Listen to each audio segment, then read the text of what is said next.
장대장TV 시청자 여러분 안녕하십니까. 긴급 속보를 알려드리겠습니다. 최근에 청약에 당첨이 돼서 굉장히 기뻐하고 좋아할 시간도 없이 바로 청천벽력 조정대상지역 투기과열지구로 바로 지정이 되면서 중도금 대출, 잔금 대출이 어떻게 되느냐, 거기에 대한 제가 방송을 정확하게 정리를 해서 처음에는 혼란스러워했죠. 그래서 그러면은 청약에 당첨이 되고 계약금까지 납입한 그런 분들에 대해서는 중도금 대출까지 뭐 60% 정도까지 지금 진행이 된다고 하면 인정을 해주겠다. 하지만 우리가 조정대상 지역은 구호 기한은 50%, 투기과열지구로 한 번에 간 분들은 40% 적용되기 때문에 최대 30%가 대출이 줄어든 거거든요. 더더군다나 잔금 대출 같은 경우는 분양가보다 지금 현재 대부분의 어떤 그 청약 단지들이 입주할 때 되면은 KB 시세가 더 오른 금액이기 때문에 훨씬 더 많은 대출을 받을 수 있었기 때문에 그걸 계획했던 분들이 못했다. 그래서 지금 청와대 청원까지 냈는데 홍남기 지금 경제부총리가 거기에 대해서는 지금 나왔던 정책과 달리하겠다, 이런 내용입니다. 제가 결론부터 말씀드리면, 자, 한번 보도록 하겠습니다. 규제 결국 모두가 피해자, 6.17 대책에 80세 노모의 꿈마저 사라져. 참 이게 타이틀만 봐도 가슴이 찡합니다. 이놈의 돈이 뭐라고, 그렇죠? 예, 참 저도 뭐 여러 가지 뭐 한 평짜리 고시원 생활도 한 7년을 해봤지만 돈이 참 우리 자본주의 상에서 중요합니다만 이놈의 돈 때문에 참 이게 사람 구실 못하고 사는 경우도 많은데, 참 정책까지 이러니까 더 머리가 아픈 거죠. 자, 요 모습은 이번에 대책 이후에 지금 피해자들이 구제를 위한 그 모임을 100여 분 정도가 한 모습인데, 요즘에 어디 가서 집회하기는 좋은 것 같아요. 마스크를 다 쓰고 있기 때문에 얼굴 노출이 안 되는 그런 또 장점은 있긴 하네요. 우리가 무조건 나쁜 점만 볼 건 아니에요. 코로나라고 해서 이게 또 웃어가면서 할 수 있는 부분도 있습니다. 여기에 또 선글라스까지 끼고 오신 분은 정말 다 가렸네요. 자, 3일 청와대 국민청원에 글을 올린 한 네티즌의 얘기입니다. 정부가 6.17 부동산 대책을 통해 규제 지역을 대폭 확대하면서 이번에 대폭 들어갔죠. 졸지에 투기 세력으로 몰린 청약 당첨자들의 불만이 치솟고 있다. 집값 안정화를 위해 정부가 수도권 거의 전역을 규제 지역에 포함시키면서 청약 당첨 후 중도금 잔금 대출이 묶인 실수요층들이 하소연데 끊이지 않고 있다. 수도권의 거의 전 지역, 신미도도 들어갔기 때문에, 신미도에 대한 영상도 보셨죠. 많은 분들이 그걸 또 재밌게 봤다고 또 댓글도 달아주시고 하셨는데, 중도금 잔금 대출을 묶였다는 거죠. 이 청원 진행 중이라고 이 내용이 이렇게 올라와 있다고 합니다. 인천, 경기, 양주 옥정 신도시도 이번에 많이 찾아갔죠, 시청에. 안산 단원구, 수원은 뭐 이제 전 지역이 조정 대상 지역이고 많은 구구들이 또 투기 과열 지구로도 한 번에 편집되는 지역도 있습니다. 지역 주민들이 시위를 벌이는 등 규제에 대한 반발 행동으로 옮기고 있는 가운데 이 청원글은 부동산 커뮤니티를 통해 반향을 일으키고 있다. 자, 이 내용은 뭐냐? 노부모를 모시고 있기 때문에 노부모 봉양 특별 공급으로 경기 수원 반원에 당첨이 됐다고 자신 소개했다. 노부모 부양 특별 공급에 당첨이 됐는데 해당 지역은 6.17 대책 전까지 비조정 대상 지역이었으나 잔금 대출 시 주택담보대출비 LTV죠. 최대 70%까지 가능하죠. 생애 최초나 이런 분들은 비규제 지역은 70%까지 가능한데, 대책으로 이곳이 조정 대상 지역으로 지정되면서 분양가의 조정 대상 지역은 분양가의 50%죠. 9억 이하는. 9억 이상은 이제 30%고 50%까지 확 떨어져 버렸어요. 그러면은 분양가가 5억이라 그러면은 현재 중도금 대출까지는 60%는 해주겠죠. 중도금 대출. 그러면 3억이죠. 근데 조정 대상 지역으로 편입을 돼서 이 아파트 가격이 7억이 됐다.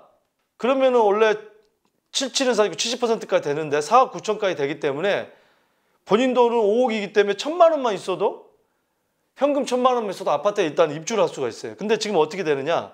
7억에서 50%, 3억 5천. 그러니까 지금 본인 부담금이 1억 5천이 필요한 거죠. 그렇게 되면은, 자, 7억이라고 가정했을 때입니다. KB 시세가. 뭐 여러분들 지금 방송 보시면 1억 5천 가지고 뭘 그래. 1억 5천이 없는 분한테는 없는 거고 있는 분들한테도 큰 돈입니다. 1억 5천이. 일반 서민이 1억 2억 되는 돈을 어디서 구할 수 있냐. 맞습니다. 우리가 평생 1억 모으기도 쉽지 않죠. 일하면서. 월세 주거비 나가죠. 뭐 할 게 얼마나 많습니까. 돈 벌어서. 또 노부모님 모시고 계신다고 하는데 참 뭐 부모님 또 부양하고 그러면은 자 그냥 계약금을 날리라는 건지 돈 없으며 집 살 생각은 말라는 건지 돈 없고 빼갖고 집도 없는 서민의 꿈을 이렇게 묵살해 버리는 나라가 정말 국민을 위한 나라가 맞냐고 하소연했다. 그러니까 제가 계속 얘기를 했지만 이번에 대출 정책은 정말 잘못된 정책이다. 왜냐하면은 우리가 분양을 받을 때 분양가 대비해서 현금 필요한 것도 있지만 이 잔금 대출 받을 때 그러니까 입주 정도 되면은 보통 보면은 우리가 주변 시세가 나와 있습니다. 현재 주변에 신축 아파트 시세가 어느 정도 된다고 그걸 예상을 합니다. 그래서 이번에 좋은 기회를 잡아야겠다 하고 이제 과감하게 하는 건데 그게 지금 안 된 거죠. 그러면서 80이 다 되신 노모는 내가 죽기 전에 우리 집이 생기는구나 하면서 기뻐하시는 어찌 말씀을 드려야 할지 참 첫 내 집 마련할 때 그 기쁨은 말을 할 수 있을까요? 정말 집에 들어가서 청소를 하루에 3번씩 해도 정말 기쁘고 정말 얼마나 기분이 좋습니까? 내 집이 있다는 거는 집주인 눈치 보지 않아도 되는구나. 기뻐하시는 어머님을 볼 때면 눈물이 앞서고 마음이 찢어질 것 같다고 했다. 참 오늘도 제가 그 상담을 했는데 26살의 그 젊은 여자분인데 어머니랑 우리 장대장 TV의 열혈 팬이라고 말씀하시면서 어머니가 쑥스러워서 대신 전화를 주셨다고 하는데 청약을 하려고 하는데 가점이라든지 지금 워낙에 대출에 대해서 지금 계속 정부 정책이나 발표가 예민하게 나오니까 그 부분에 대해서 얼마 정도 필요한지 꼼꼼하게 세심하게 하는 걸 보고서 야 이게 요즘 20대지만 이렇게 또 열심히 사는구나. 참 제가 그걸 느꼈습니다. 괜히 그 마음이 전달되는데 괜히 제가 찡하면서 제가 젊은 날에 그 시절에 또 되돌아보면은 참 남일 같지가 않고 참 마음이 찡했습니다. 그래서 노모님을 모시고 내 집 마련을 하겠다고 해서 이렇게 계획을 잡았는데 이 입주 때가 되면은 1억이라는 돈이 어떻게 생길지 이게 잠이 안 오죠 이제. 뭐 계약금이고 뭐고 다 날아가는 거죠. 청약의 조건도 다 날아가는 거죠. 인생이 송두리째 날아가는 겁니다 이게. 그 정부의 정책은 정말 이런 부분에서 신중할 필요가 있다. 이 실수요자 아닙니까 이분이? 실수요자를 위한 정책이라고 하는데 실수요자지 않습니까? 예. 그래서 제가 계속해서 우리 장대장 TV에서도 이거는 문제 있는 정책이라고 했는데 자 이게 아마 바뀔 것 같습니다. 바로 이 부분입니다. 홍남기 님이 누구죠? 경제부총리죠. 부동산 대출 규제 피해 보완 검토를 하겠다. 홍남기 부총리 겸 기획재정부 장관은 6.27 대책을 통해 새로 투기과열지구나 조정대상 지역에 포함돼 주택담보대출 비율이 떨어진 1주택자는 보호하겠다고 밝혔다. 인천 서구 등 새로 규제지역에 지정된 지역에 한해 잔금대출이 줄어드는 문제에 대해서 예외를 두겠다는 뜻으로 풀이된다. 그거 당연히 그렇게 해야 됩니다. 예. 제가 우리 장대장 TV 통해서 계속해서 이번에 정책은 제가 뭐 장점이 있고 단점이 있고 늘 제가 방송에서는 중립적으로 얘기를 많이 하지만 이 문제만큼은 정말 어떻게 봐서도 문제는 있다. 이 대책은. 기계약된 중도금 대출과 잔금 대출은 하나의 연장선상에 있다는 전제하에 보완책을 추가 검토할 계획이다. 자, 연장선상에 있다. 계약이 되고 중도금 대출이고 잔금 대출은 하나다. 맞습니다. 하나입니다. 중도금 대출까지 따로 받고 잔금 대출은 별개다. 현행 진행되는 거에 대해서는 정부는 책임이 없다. 이 잔금 대출에 대해서 그렇게 얘기를 했죠. 이건 아닙니다. 별개로 보면 안 됩니다. 하나로 봐야 됩니다. 왜? 아까도 제가 누차 말씀을 드리지만 우리가 청약을 넣을 때 지금 이게 다 누구나 보는 거죠. 이 청약이 가치가 있는지 없는지 다 보는 거 아니에요? 집을 살 때 또 청약도 마찬가지죠. 주변 시세는 얼마인데 지금 얼마면은 이걸 괜찮겠다 하고 보는 건데 그리고 얼마 정도 잔금 때 되면은 얼마 정도 대출을 더 받을 수 있겠다고 생각을 하는 건데 갑자기 잔금 대출은 별개다. 말이 안 된다는 거죠. 하나로 보는 게 맞습니다. 맞아요.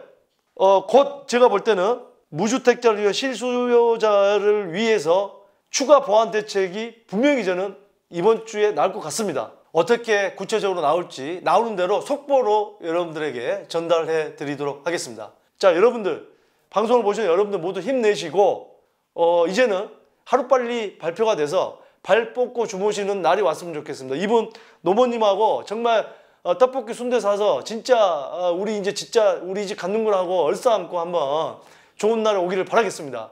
자, 오늘 영상 다행입니다. 이런 어떤 좋은 내용이 나올 것 같다는, 보안책이 나올 것 같다는 희소식을 오래간만에 전해드려서 참 저도 기쁜데, 자, 여러분들 오늘 이 영상을 보시고 여러분들 느끼는 점은 어떤지 댓글이나 문자나 이메일 주시면 감사하겠습니다. 감사합니다.